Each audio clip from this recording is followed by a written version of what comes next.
મિત્રો આપ જોઈ રહ્યા છો રાજનીતિ સંદેશ ન્યૂઝ। હવે જોઈએ અગત્યના સમાચાર। નેટફ્લિક્સની સસ્પેન્સ થ્રિલર સિરીઝ સારી જહાં સે અચ્છાના પ્રમોશન માટે અભિનેતા પ્રતિક ગાંધી સની હિન્દુજા અમદાવાદની મુલાકાતે। જ્યારે દેશ પોતાની આઝાદી ઉજવી રહ્યું છે ત્યારે એક શાંત યુદ્ધ દેશની અંદર ચાલી રહ્યું છે। હથિયારો સાથે નહીં પરંતુ બુદ્ધિ બળે લડાઈ રહ્યું છે। આ યુદ્ધના અજાણ્યા યોદ્ધાઓને કોઈ નથી ઓળખતું, કારણ કે તેનું કોઈ નામ નથી, ચહેરો નથી, ન તો કોઈ મેડલ છે તેમની પાસે અને ન કોઈ ભવ્ય સન્માન। તેઓ છે ઇન્ટેલિજન્સ ઓફિસર્સ, એવા જાસૂસો જે એવા યુદ્ધ લડે છે કે જેને આપણે ક્યારેય જોયા નથી। માટે તેમણે આ યુદ્ધ માટે શું કિંમત ચૂકવી એ પણ આપણે જાણતા નથી। નેટફ્લિક્સની પ્રેક્ષકો દ્વારા સૌથી વધુ રાહ જોવાતી સિરીઝ સારે જહાં સે અચ્છાનું આજે પ્રીમિયર થયું, જેમાં RNAW રિસર્ચ એન્ડ એનાલિસિસ વિંગના એજન્ટ વિષ્ણુ શંકર કહાની દર્શાવવામાં આવી છે, જે દુશ્મન દેશ પાકિસ્તાનની અંદર એક જોખમી મિશન પર જાય છે, જ્યાં એક ખોટું પગલું લાખો જીવનને જોખમમાં મૂકી શકે છે। પણ અહીં પ્રશ્ન છે કે શું વિષ્ણુ શંકર સમય પહેલા દુશ્મનને માત આપી શકશે? સિરીઝ વિશે વિગતે વાત કરવા માટે કલાકાર પ્રતિક ગાંધી અને સની હિન્દુજા આજે અમદાવાદમાં હાજર રહ્યા હતા। આ સિરીઝની વાર્તા 1970ના વર્ષની આસપાસની છે, જ્યાં એક ખોટું પગલું વૈશ્વિક પ્રમાણનું યુદ્ધ જન્મ આપી શકતું હતું। સારે જહાં સે અચ્છામાં ભારતની RNAW અને પાકિસ્તાનની ISI ઓફિસરો વચ્ચેના બુદ્ધિના બળે લડવામાં આવેલા યુદ્ધની કહાની દર્શાવવામાં આવી છે। વિષ્ણુનો સામનો ISI એજન્ટ મુર્તજા મલિક સાથે છે, જે કોઈ મોટી વિપત્તિ વિચારીને બેઠો છે।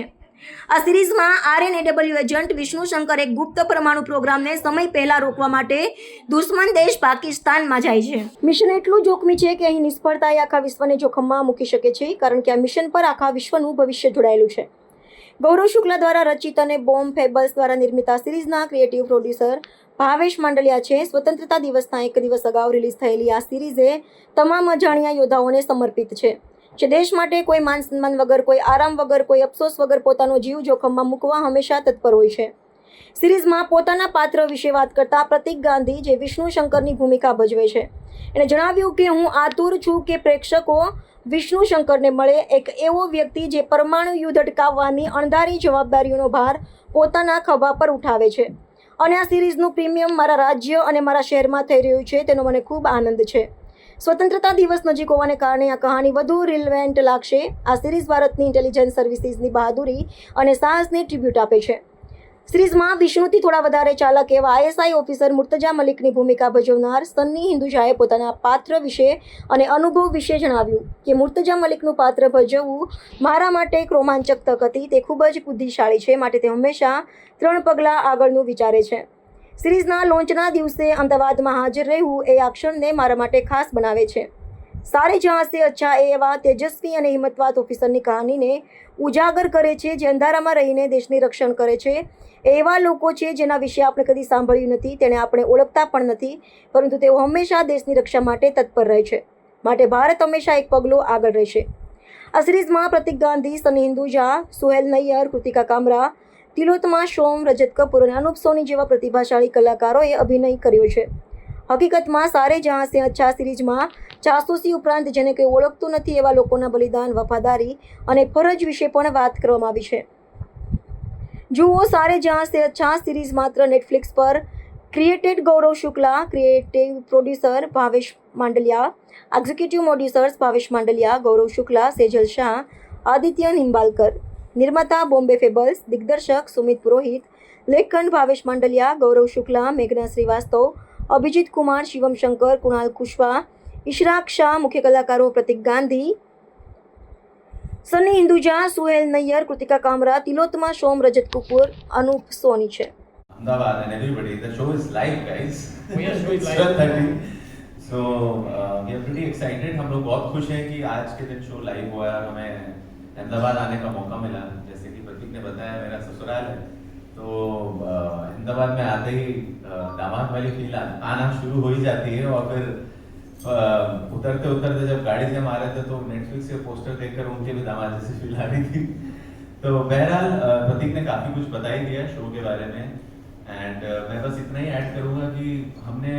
स्पाइस को बहुत अलग अलग तरीके से देखा है। एज प्रतीक ऑल्सो सेड कि फ्लैम्बॉयंट तरीके से देखा है, बहुत सारी चीज़ें कर रहे हैं, गैजेट्स इस्तेमाल कर रहे हैं। पर हमारे शो की खास बात यह है कि पहली बात तो ये 1970s के दशक में बेस है। जिस दौरान इतने गैजेट्स हुआ करते थे, जिस दौरान हाव भाव अलग हुआ करते थे, लोग एक दूसरे को व्हाट्सएप नहीं करते थे, रूबरू होते थे, बात करते थे, सुनते थे। आजकल तो सुनते ही नहीं है लोग। શેર સમથિંગ તમને હિન્દી ગુજરાતી અંગ્રેજી શેમાં વાત કરવું એ હિસાબે વાત કરું ના એટલે બધાને ગુજરાતી સમજાય છે કે ગુજરાતમાં વાત કરું ઓકે સારે જહાં સે અચ્છા એક મારી નેટફ્લિક્સ પર મારી પહેલી સિરીઝ છે અને આ સિરીઝ છે એ સમયની વાત કરીએ છીએ અમે લગભગ 1970ના દશકની વાત છે જે આપણા દેશ માટે અને દુનિયાના ઘણા બધા દેશો માટે બહુ જ એવો સમય હતો કે જ્યારે ઘણી બધી ઘટનાઓ એવી થઈ કે જેને લીધે ઘણા બધા દેશોના ભાગ્ય અને ભવિષ્ય બદલાઈ ગયા અને રસ્તાઓ પણ બદલાઈ ગયા ભારત માટે પણ એ બહુ જ અગત્યનો દશકો હતો ત્યારે ઘણી બધી ઘટનાઓ થઈ હતી એટલે જેમાંની એક ઘટના હતી કે ડૉક્ટર ભાભાનું પ્લેન ક્રેશ થયું સો ઘટના ભલે એ છે પણ એની આસપાસની આખી વાર્તા અને જેટલા પણ આમાં પાત્રો છે એ બધું જ કાલ્પનિક છે સ્ટોરી ફિક્શનલ છે ભલે ભૂતકાળમાં થાય કે અમુક ઘટનાઓના રેફરન્સ લીધા છે જે ઘટનાઓ ખરેખર થઈ છે અને વાત અમે કરી રહ્યા છે આમાં આપણા જે ગુપ્તચર વિભાગ જે છે આપણો સૌથી પહેલાં ઇન્ટેલિજન્સ બ્યુરો હતું અને પછી રિસર્ચ એન્ડ એનાલિસિસ વિંગની શરૂઆત થઈ એ સમયની વાત છે એટલે એના પણ રેફરન્સ છે આમાં એટલે અમે આપણા એવા જે લોકોની કદાચ ક્યારેય કોઈ પણ સફળતાઓની ઉજવણી નથી કરી શકતા આપણે કારણ કે એમની સફળતા આપણને ખબર જ નથી પડતી જેટલા પણ આપણા સ્પાઇસ છે જેટલા પણ આપણા ગુપ્તચર છે એ બધાના નથી આપણને નામ ખબર હોતા નથી એ લોકોની કોઈ સક્સેસની આપણને ખબર હોતી હા પણ એ લોકોની ફેલિયર હોય તો એની અસર આપણને બધાને વર્તાય છે એટલે અમે આ સિરીઝના માધ્યમથી એ લોકોની એ સફળતાઓને ઉજવવાનો પ્રયત્ન કરી રહ્યા છે જે કદાચ આપણા સુધી ક્યારે પહોંચી નથી ને આપણે ક્યારે ઉજવી શક્યા અને એ લોકો કયા પ્રકારનું જીવન જીવે છે કયા પ્રકારના પ્રેશરમાં જીવન જીવે છે કારણ કે ઘણી વાર તો એવું છે કે એ લોકો પોતાને પણ નથી સમજી શકતા કે અમે સાચા માણસો છે કે ખોટા માણસો છે અને ગુપ્તચરો માટે સ્પાઇસ માટે એક વસ્તુ કહેવાય છે કે સારો વ્યક્તિ સારો ગુપ્તચર ન બની શકે a good human can not be a good spy કારણ કે એને એટલી બધી મોરલ લાઇન્સ ક્રોસ કરવાની હોય પોતાના ફેમિલી સાથે પોતાના ફ્રેન્ડ સાથે કદાચ પોતાના લાઈફ પાર્ટનર સાથે પણ એ સાચું ન બોલી શકતા હોય ઘણી બધી વાર લોકોને એક્સપ્લોઇટ કરીને એમને રિક્રુટ કરીને દેશ માટે એટલું મોટું ગોલ અચીવ કરવાનું હોય છે કે આ બધી વસ્તુ મારું કેરેક્ટર છે ઇન્ડિયન સ્પાયનું રિસર્ચ એન્ડ એનાલિસિસ વિંગ રોના એજન્ટ તરીકેનું કેરેક્ટર છે મારું વિષ્ણુ શંકર અને મારું કામ છે પાકિસ્તાનમાં જવાનું અને ત્યાં ઓન ફિલ્ડ રહીને ઓફિસમાંથી જ કામ કરવાનું છે પણ બધી ઇન્ફોર્મેશન ભેગી કરીને ત્યાંનો જે ન્યુક્લિયર પ્રોગ્રામ થઈ રહ્યો હતો એ વખતની વાત કરી છે અમે 1970ના દશકની એ ન્યુક્લિયર પ્રોગ્રામને અસફળ કરવાનો હતો એ પ્રોજેક્ટ પર જે એક ઓફિસર જાય છે એનું કેરેક્ટર છે ખાસ કરીને કેવો અનુભવ રહ્યો બનાવવામાં સિરીઝમાં કેવું તમારો ખાસ અનુભવ છે અનુભવ તો બહુ જ ગજબનો રહ્યો કારણ કે બહુ જ મજાનું લખાયું છે અને આ સિરીઝ ફોર્મેટમાં મેઇન હીરો જ રાઇટર્સ હોય છે એટલે જે અમારા રાઇટર્સ છે ગૌરવ ભાવેશ અને ડિરેક્ટર સુમિત એ બધાએ જે રીતે આખી વસ્તુને વિઝ્યુઅલાઇઝ કરી હતી એમની જે દ્રષ્ટિકોણ હતો ને એ દ્રષ્ટિકોણ સાથે આ કેરેક્ટર બનાવવાની વધારે મજા આવી કારણ કે જેમ આગળ પણ મેં ઇન્ટરવ્યૂમાં કહ્યું એમ જનરલી આપણે જે એજન્ટ્સ ગુપ્તચર સ્પાય એ બધાને જોઈએ ત્યારે આપણને સુપર હીરો એ 15-20 લોકોને આમ જ મારી દે ગમે ત્યારે ગન કાઢી લે એવી જ વસ્તુ આપણી આંખ સામે આવે કારણ કે આપણે એવી જ વસ્તુઓ જોઈ છે આમાં વાત એ હતી કે એ લોકો એટલા સાધારણ માણસો હોય કે ભીડમાં ચાલતા હોય તો તમને ઓળખાવા પણ ન જોઈએ એ સ્પાય બનવાની પહેલી શરત છે એટલે એ હીરો હોય જ એને હીરો બનવાનું નથી અને એવું પણ છે કે જ્યારે એને ગન વાપરવાની જરૂર પડે ત્યારે તો મિશન ઓલરેડી ફેલ થઈ ચૂક્યું છે એટલે એક સ્પાયની સાચી ઓળખ તો એ છે કે એક ગન વાપર્યા વગર યુદ્ધને અટકાવી શકે બહુ ચેલેન્જિંગ હતું એક્ટર તરીકે અને એમાં જ વધારે આનંદ આવે ભારત દેશ ઉપર તો ઘણી બધી ફિલ્મો બની છે વેબ સિરીઝ પણ બની છે પણ ખરેખર સ્પાયની લાઈફ જે છે એ દર્શાવી રહ્યા છો તો એ રોલ કરતા તમને ફિલ્મ્સ કેવી એ જ મેં કહ્યું એ ફિલિંગ્સ એવી હતી કે આ એવી વસ્તુઓ છે કે જેમાં આપણે કદાચ સારું ખરાબ હવે તો બધા એટલા બધા જલ્દી જજ કરી લે છે કે ના તમે આવું કઈ રીતે કરી શકો આ તો ખરાબ છે આ સારું છે પણ સ્પાયના જીવનમાં એ સારું ખરાબ દર સેકન્ડે એને એ ભૂસી જવું પડતું હોય છે કારણ કે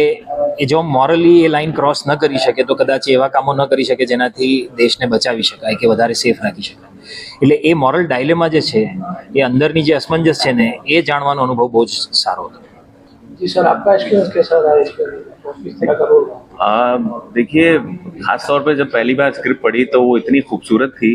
कि मैंने इतना अच्छा कभी नहीं पढ़ पाया था इसके पहले, मतलब पिछले 10 सालों में तो मुझे लगता है ये बहुत अच्छी राइटिंग थी। तो मुझे और ऑल्सो जो मेकर्स थे गौरव, सुमित, भावेश, ये लोग ने भी बहुत अच्छा काम किया हुआ था। तो सबसे पहली चीज़ तो वो थी, और दूसरी बात बहुत ही अलग तरीके से सेट थी।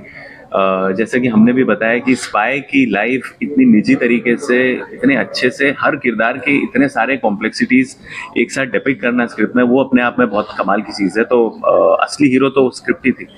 और फिर जब उसको शूट किया तो और भी मज़ा आया, क्योंकि एक्चुअली जब हम वो फील कर रहे थे कि किस तरीके से, कितनी निटिग्रिटीज, कितनी कॉम्प्लेक्सिटीज के साथ, मतलब आप ये लगा सकते हो अनुमान कि एक स्पाई के दिमाग में बवंडर ऑफ थॉट्स चलते हैं, लेकिन वो दिखा नहीं सकता। और उसको उन सब के साथ साथ अपने बारे में तो भूल ही जाओ,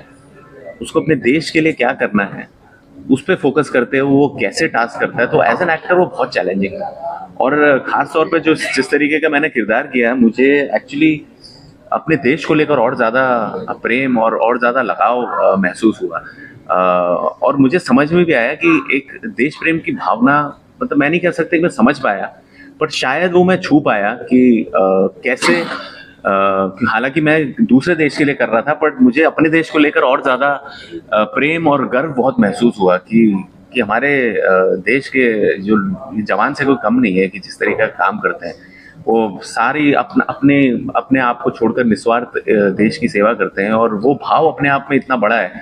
कि उसकी आप तुलना नहीं कर सकते, समझना तो छोड़ दीजिए। तो वो एक इस तरीके का रोल मिलना और इस तरीके की कोशिश करना अपने आप में बहुत ही सकारात्मक, और कह सकते हो कि बहुत मज़ा आया करने में।